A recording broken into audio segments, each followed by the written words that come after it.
പുഴയുടെ മുകളിലൂടെ മനോഹരമായിട്ടുള്ള ഒരു നൈറ്റ് മാർക്കറ്റ്. കുറേ ആളുകൾ നടന്നു നീങ്ങുന്നുണ്ട്. ചെറിയ സ്ട്രീറ്റ് ഫുഡിന്റെ കടകൾ. രാത്രിയായാലും ലൈറ്റുകൾ കൊണ്ട് തിളങ്ങുന്ന ഒരു പാലം. ഇത് റിയൽ അല്ല, പക്ഷേ ഇങ്ങനെ ഒരു പോസിബിലിറ്റി നമുക്കുണ്ടായിരുന്നു. ഇത് ഷൊർണൂർ പാലം. ഒന്ന് ചിന്തിച്ച് നോക്കിയാൽ മതി. ഈ ഒരു പാലം തകർന്നു പോകാതെ കൃത്യമായിട്ട് സംരക്ഷിച്ചിട്ടുണ്ടായിരുന്നെങ്കിൽ ഷൊർണൂരിന്റെ തന്നെ ഒരു പുതിയ നൈറ്റ് ഡെസ്റ്റിനേഷൻ ആയേനെ ഇത്. ഈ ഒരു പാലം നിർമ്മിച്ചിട്ടുള്ളത് 1902 പിന്നെ കാലക്രമേണ പാലത്തിന് ബലക്ഷയം സംഭവിച്ചു. 2003 പുതിയ പാലം തുറന്നതോടെ പഴയ പാലം പൂർണ്ണമായിട്ടും അടച്ചു. പിന്നെ യാത്രക്കാരെ കടത്തിവിട്ടിരുന്നു, പക്ഷേ പതിയെ അതും നിലച്ചു.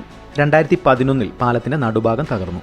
പിന്നെ മഴയും പുഴയുടെ കുത്തൊഴുക്കും കാലപ്പഴക്കമൊക്കെ കാരണം പാലത്തിന്റെ ഓരോ ഭാഗവും പതിയെ പുഴയിലോട്ട് വീണു തുടങ്ങി. 2018 പ്രളയം, പിന്നീടുള്ള വർഷങ്ങൾ ഒക്കെയാണ് ഇതിലെ കൂടുതൽ ഭാഗങ്ങൾ തകർന്നത്.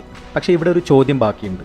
ഈ ഒരു പാലം ഉപയോഗിക്കാൻ കഴിയാതായപ്പോൾ തന്നെ ഇതിനൊരു ഹെറിറ്റേജ് സ്ട്രക്ചറായിട്ട് നമ്മൾ സംരക്ഷിച്ചിട്ടുണ്ടായിരുന്നെങ്കിൽ, തകർന്നു പോകുന്നതിന് മുന്നേ തന്നെ ശാസ്ത്രീയമായിട്ട് ഇതിനെ ബലപ്പെടുത്തിയിരുന്നെങ്കിൽ ഈ പാലത്തിലൂടെ വാഹനങ്ങൾ ഓടേണ്ടതില്ല, പക്ഷേ ആളുകൾക്ക് നടക്കാമായിരുന്നു. ഒരു നൈറ്റ് മാർക്കറ്റ് എന്നുള്ള രീതിയിൽ ഇതിനെ ഒരു ബെസ്റ്റ് ഡെസ്റ്റിനേഷൻ ആക്കാമായിരുന്നു. റെയിൽവേ പാലമടക്കം 3 പാലങ്ങൾ, ഒരു പുഴ, ഒരു മനോഹരമായിട്ടുള്ള ലാൻഡ്സ്കേപ്പ് നമുക്ക് കിട്ടുമായിരുന്നു. എന്താണ് നിങ്ങളുടെ അഭിപ്രായം? ഞാൻ ഈ പറയുന്നതിൽ വല്ല കാര്യമുണ്ടെന്ന് തോന്നിയിട്ടുണ്ടോ? അല്ലെങ്കിൽ ഇതിൽ വേറെ എന്തെങ്കിലും പോസിബിലിറ്റി ഉണ്ടായിരുന്നോ? എന്തായാലും കമൻറ്റിൽ അറിയിക്കുക. ഇത് മാക്സിമം ആളുകളോട് ഷെയർ ചെയ്യുക. നമ്മുടെ പേജ് ഒന്ന് ഫോളോ ചെയ്യുക. It's means nice to meet U.